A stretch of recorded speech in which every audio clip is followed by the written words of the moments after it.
Donc si on revient sur les signes cliniques, actuellement toute personne qui présente des signes infectieux ORL, on dit que c'est un coronavirus jusqu'à preuve du contraire. Comment est-ce que... En fait c'est ça, beaucoup de questions reviennent en disant mais est-ce que c'est une grippe, est-ce que c'est un coronavirus, il n'y a plus de grippe en ce moment, ou est-ce qu'il y en a encore un petit peu, est-ce qu'on fait... ça change rien? Alors, voilà, en fait ça change pas grand-chose. C'est-à-dire que ce que je peux vous dire, c'est que hier par exemple, sur l'ensemble des prélèvements qu'on a reçus, qui étaient des prélèvements qui étaient faits chez des personnes qui présentaient de la fièvre et des signes respiratoires, seuls 20% d'entre eux étaient infectés avec le coronavirus. Ils avaient d'autres virus, il y a de la grippe, il y a du rhinovirus, il y a du métapneumovirus, il y a plein d'autres virus qui circulent. D'accord.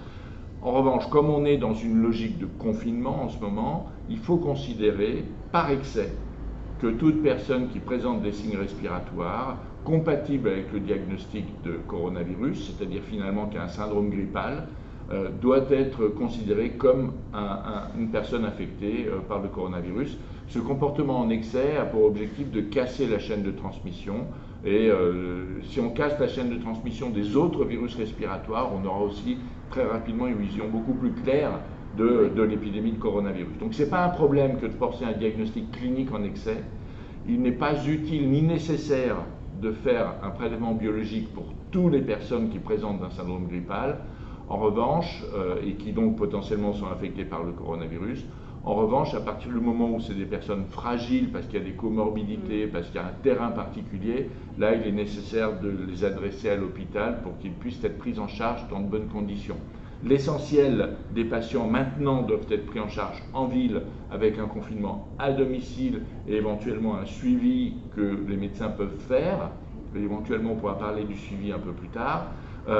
En revanche, à partir du moment où il y a vraiment le moindre doute sur un risque, il est important que ces patients soient hospitalisés pour qu'on puisse les basculer très vite en réanimation de façon à éviter la surmortalité. C'est vrai que les questions sont aussi pour tous ceux qui ont des personnes à domicile avec des aplasies, avec voilà, on a de nombreuses questions sur un membre de la famille, un enfant a un traitement de leucémie, un mari a un traitement de chimiothérapie, des greffés à la maison. Oui. Qu'est-ce qu'on fait de des conjoints ou familles malades? Alors, il faut les sortir de la cellule familiale. Ouais. Voilà, il faut les sortir. C'est très simple, de toute façon. Il y a un enjeu qui est extrêmement important, c'est que si on n'arrête pas à contrôler un tout petit peu la diffusion de ce virus, les réanimations vont être saturées, et on voit déjà que ça commence un petit peu, donc il faut impérativement diminuer le nombre de cas.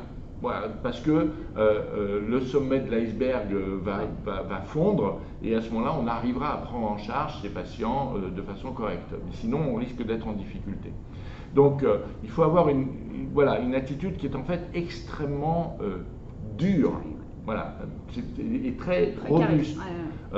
Une personne qui, dans une cellule familiale, présente des signes cliniques évocateurs d'une infection à coronavirus, alors que dans la famille, il y a des personnes fragiles, et ces personnes fragiles, ça peut être des personnes de plus de 70 ans, ça suffit. Oui. Il faut exclure cette personne de la cellule familiale. Il faut trouver un moyen, alors on ne va pas la mettre à l'hôtel, il faut trouver un moyen pour qu'on organise en interne, dans la famille, une façon de l'exclure socialement, en quelque sorte, du reste du groupe famille, pour éviter cette transmission et de contaminer la personne fragile.